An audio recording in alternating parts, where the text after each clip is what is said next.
એક દાડો ભંભરગોળા મેરડી માતા બેઠી હતી અને ભંભરગોળે કલેક્ટરની બદલી થઈ એટલે કલેક્ટરે ચોકન દારૂ બોકડા ચડતા એટલે કલેક્ટર ભણેલા ગણેલા હતા, મોનતા નતા કે આ બધું દારૂ ને બોકડા બધું શું છે, બી પ્રોફેશનલ, આવું બધું ના હોવું જોઈએ. આ 21મી સદીમાં બધા ભણેલા ગણેલા છો અને આવું બધું તમે માનો છો? આ બધા કલેક્ટર તો લુંદો રાખીને બહાર નીકળે મારી મઠના એટલે જમણા પગના અંગૂઠે ઠેહાઈ અને 3.5 દાડા ડૉક્ટરે એવું કીધું કે સાહેબ કેન્સર છે, સેવા કરો ઘેર જઈ.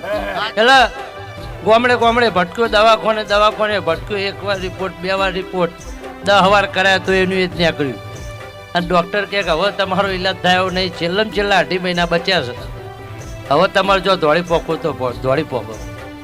એટલે પ્રવીણ માળી જેવા ને અમારા જેવા કોઈ ભૂવા મળ્યા ભાઈ, એમને કીધું કે તારે બીજું કશું કેન્સર નહીં, કશું કોઈ નહીં, સુખ શાંતિ જઈને ફલોના ગામની મેલડી તને વળગી વળાઈ દે, કાલ હવે કેન્સર મટી જાય.